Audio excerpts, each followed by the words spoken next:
Welcome. Welcome to week 7 of PSHS 6240 here in George Washington University's Homeland Security program. Just as usual, I want to start off with announcements. WebEx session Thursday, 22 February, 9 p.m. Eastern Standard Time. Group 3 will be in the chute. So we'll spend about 20-25 minutes talking about Boston Marathon issues and the intelligence failures surrounding that. And then we'll shift to job talk. So again, I highly encourage you to come to the WebEx session, and I encourage you to ask any questions beforehand of jobs and working in the federal government so that I can get you an answer at the session on Thursday. So paper 2, you all have that back. I think the biggest issue is need to be more specific.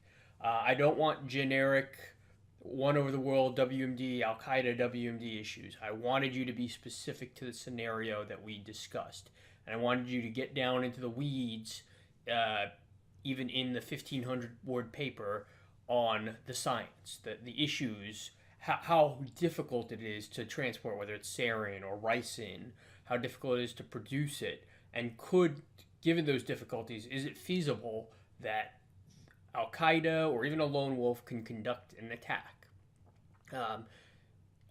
Too many people just, again, way too wishy-washy. And this will feed into paper 3 because I want you to be specific when you're giving recommendations on intelligence failures, what can be done, what specifically went wrong and what can be done.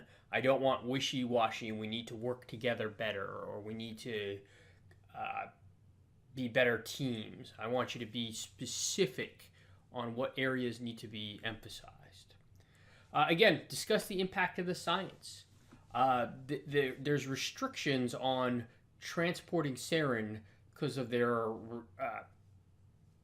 shelf life and how it's produced. Bring that up as a detriment to transporting WMD. And then finally, think of the Ebola scare. Back 3-4 years ago now. If you remember, Ebola came to America. There was a few cases in the United States, and it was up to governors and state officials to actually tamp down the public and try and say, yes, Ebola might be scary in Africa, but it's not that scary here in the United States. And your job in this position as someone who works in Homeland Security or might work at a state or municipal level is to give the governor talking points or communicate clearly why this isn't much of a threat. And you have to take all the technical issues with transmission rates for Ebola and protective gear in hospitals, and you have to distill that down into an easy message that a governor can give to the broad public. And that's what kind of the point of this exercise was.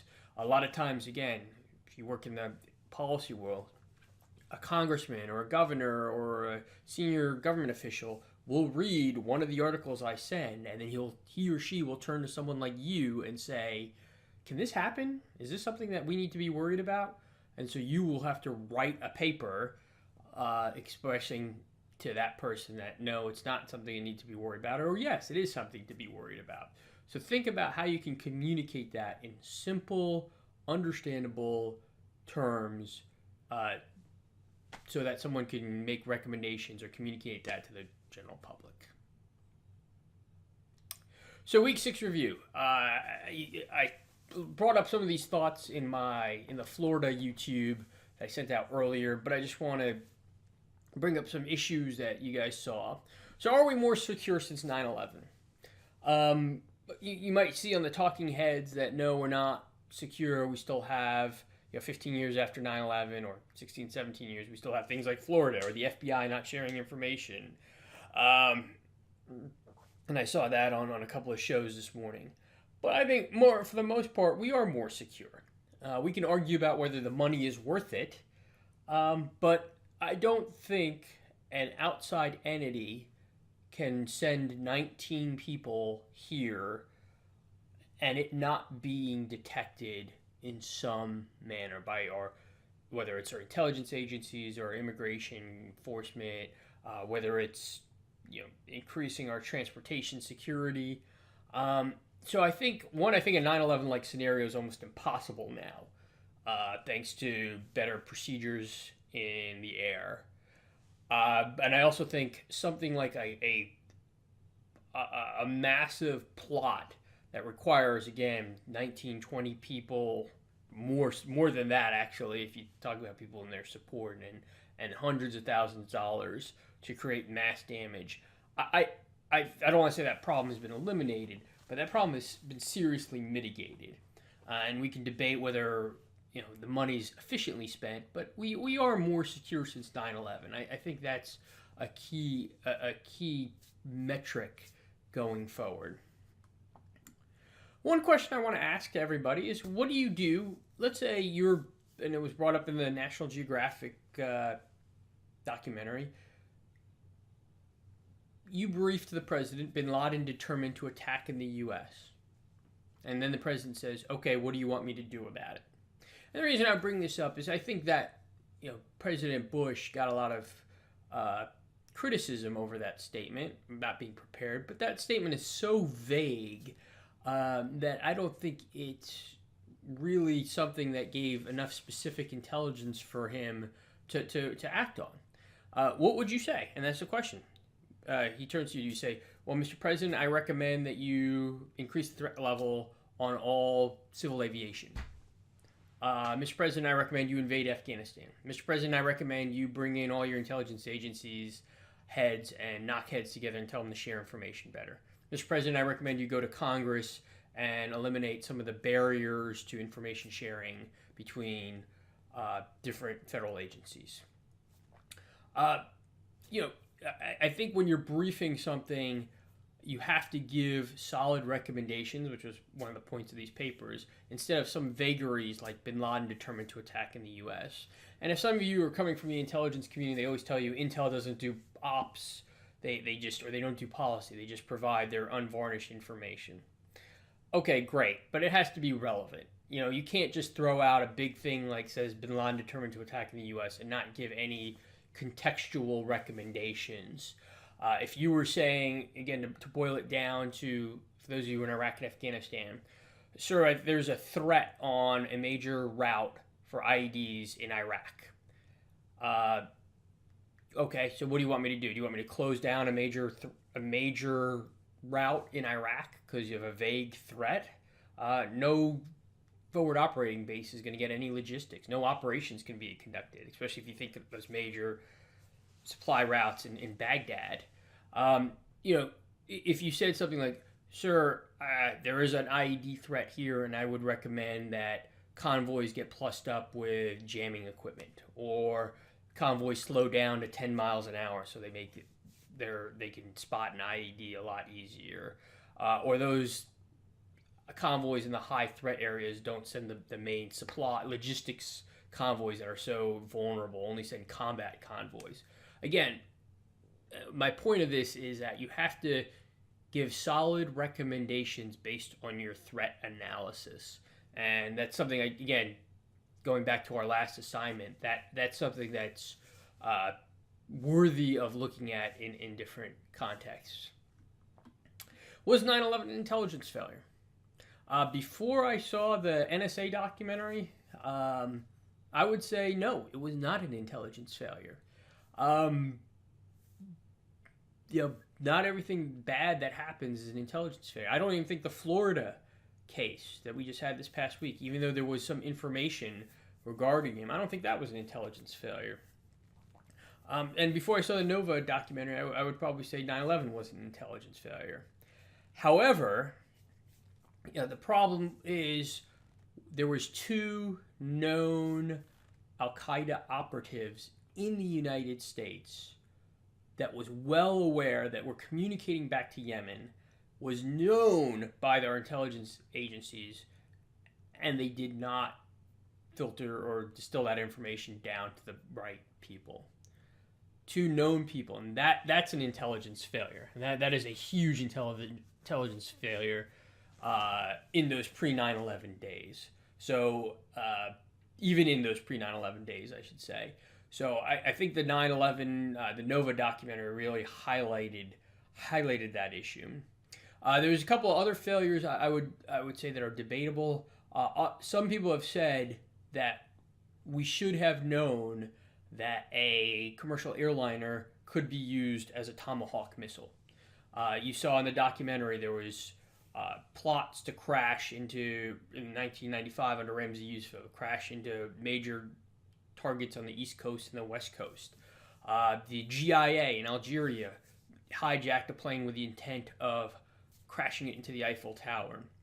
So it should have been known that using a hijacked plane as a Tomahawk missile arguably should have been known by our intelligence community and our Federal Aviation Administration at the time. Um, that may or may not be Monday morning quarterback, but the one thing I will say, it is very easy to have stopped a 9/11 like event from occurring. All you needed to do is reinforce the doors on jet airplanes. You didn't have to reinforce all the doors. You just had to reinforce 30% of the doors on commercial jets, and you would have stopped a 9/11 like attack. You may not even have to have done that. You could have just put, for those of you who travel now, you see there's a drink cart protecting the cockpit.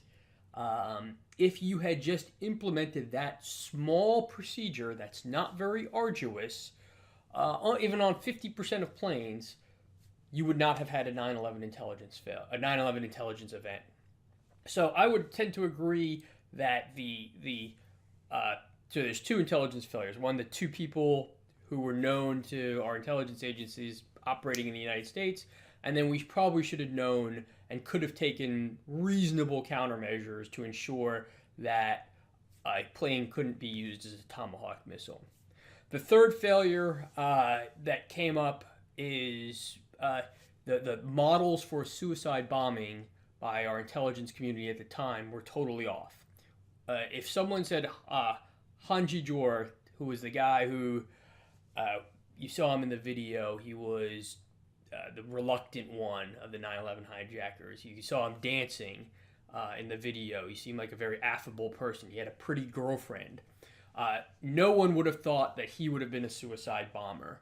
I'm sorry, Zia Jarrah. No one would have thought he would have been a suicide bomber because he didn't have these characteristics. He was not an outcast person. He was a very sociable person. And that might have been another intelligence failure surrounding 9/11. Our model of what a suicide bomber was certainly off at the time. I'll let you decide whether 9/11 was an intelligence failure. So going to the post 9/11, and this is Fort Hood shooting, what point should radicalization be monitored?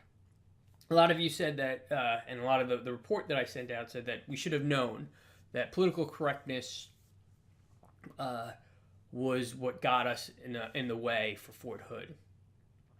But I showed you a video of Nidal Hasan giving that briefing that apparently was so out of bounds. And if you look at the video, I don't think he's that out of bounds. I certainly wouldn't have, if I was sitting in that audience, wouldn't have got up and started to report that Nidal Hasan is going towards radicalization based on that video.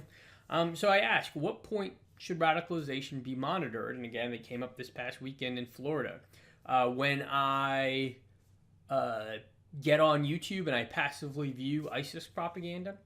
Or how about when I comment on a Facebook or like a Facebook page by ISIS? What about if I interact, send emails back and forth with an ISIS member? Now should I be scrutinized? I mean, you can scrutinize them, but again, thousands of Americans, tens of thousands of Americans, hundreds of thousands of people worldwide like ISIS YouTube pages. Anwar Awlaki has 150,000 likes on his various YouTube pages. The White House only has 100,000 likes on its White House YouTube page, or subscribers, I should say. So it's very hard to monitor everyone that's doing bad things on the internet. It's extremely difficult. So at what point, I ask, do you breach the level of he's so radicalized that we need to put someone on him 24/7? Do we have the appropriate funding, structures, and personnel to stop intelligence failures?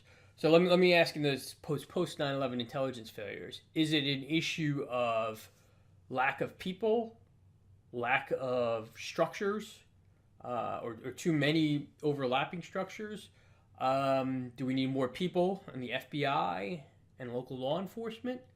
Or is it, do we have to just accept as a society that bad stuff will happen? What should we change to prevent these things, if any? And again, I'm talking about Fort Hood, Boston, these lone wolf attacks. And then, is there always going to be low level attacks? Again, as I mentioned, do we just have to accept stuff happens? We can't stop everything. And then I mentioned intelligence first policy. I talked about it earlier. Again, intelligence has to be relevant to policy. You can't make your intelligence so vague, like bin Laden determined to attack in the U.S., without providing more specifics or specific recommendations that a policymaker can act on. So, moving on to week 7, two things: leadership targeting, drones specifically. We're going to debate whether drones are effective or not. And we're going to ask, is it a strategy or just a tactic? Under what circumstances is it effective?